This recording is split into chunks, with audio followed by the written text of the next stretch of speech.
Bonjour, aujourd'hui nous sommes avec les Red Lions et nous allons parler du fascisme. Je te laisse présenter rapidement les Red Lions.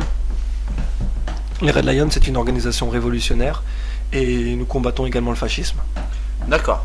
Est-ce que tu pourrais nous expliquer pourquoi le fascisme est une question d'actualité pour vous? Nous pensons que dans une période révolutionnaire comme la nôtre, combattre le fascisme et sa montée est très important. D'accord. Et qu'est-ce qui fait pour vous que le fascisme monte actuellement? Comme je t'ai dit, c'est la période révolutionnaire, c'est-à-dire qu'on est dans une crise. Qu'est-ce qui te fait dire qu'on est dans une période révolutionnaire? Le système dans lequel on est, on peut voir qu'il craque de partout, que ce soit une crise économique ou une crise écologique, même une crise idéologique. D'accord. Et tu perçois des signes de cette montée révolutionnaire, comme tu dis? Ouais, exactement. On peut voir par exemple les affrontements entre la jeunesse populaire et l'État, c'est-à-dire la police. On peut voir les grèves qui se militarisent. On peut voir écouter les paroles de nos proches, de nos familles, de nos amis, de nos collègues, des gens avec qui nous parlons dans nos quartiers, qui disent qu'il faut que ça pète, que ça va péter. Et qu'est-ce que tu appelles la classe dirigeante? La classe dirigeante, c'est la classe de ceux qui nous exploitent, de ceux qui vivent de notre travail, de ceux qui nous dirigent en retour. C'est la classe des capitalistes. D'accord. Mais quel est le rapport entre les capitalistes et le fascisme alors? Le fascisme, c'est une arme utilisée par les oppresseurs contre les opprimés. Une arme utilisée par les capitalistes contre le peuple. En fait, ils vont essayer de tout faire pour nous diviser. Ils vont utiliser des divisions qui existent déjà entre nous et ils vont les accentuer. Les divisions de race, les divisions de religion, les divisions ethniques, les divisions de corps de métier, ils vont tout faire pour nous affaiblir et éviter le vent révolutionnaire qui souffle. Si je comprends bien, c'est comme si par exemple dans une cité, on est tous ensemble, on galère tous ensemble, on va se faire exploiter dans la même usine, on va ne pas avoir de boulot dans la même boîte d'intérim, on galère tous sur le même banc, ouais. Et puis il y en a qui viennent et qui nous disent non, ne vous unissez pas, ils nous montent les uns contre les autres, c'est ça que tu veux nous dire?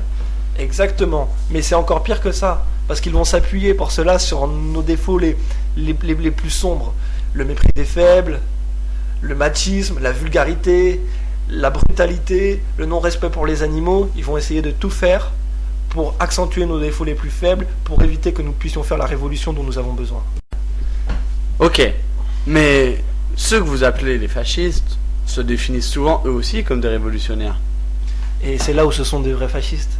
C'est-à-dire qu'ils vont essayer de détourner la juste colère du peuple vers d'autres objectifs. Ils vont essayer de présenter d'autres boucs émissaires, comme les sionistes de M. Kémy Séba et de M. Dieudonné par exemple.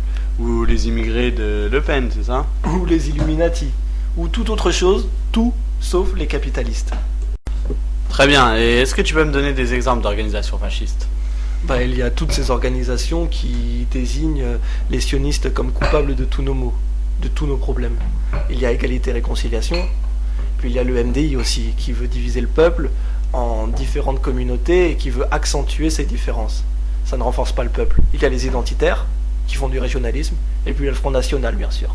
Jean-Marie Le Pen, un grand capitaliste, un impérialiste même, qui dirige une organisation qui divise le peuple entre les immigrés et les non-immigrés.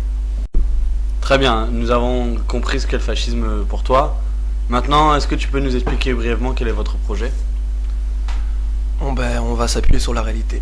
La réalité de la France, c'est quoi aujourd'hui? C'est un peuple avec une culture qui vient de partout. Une culture qui a des apports européens, africains, maghrébins, américains, asiatiques, italiens, tout.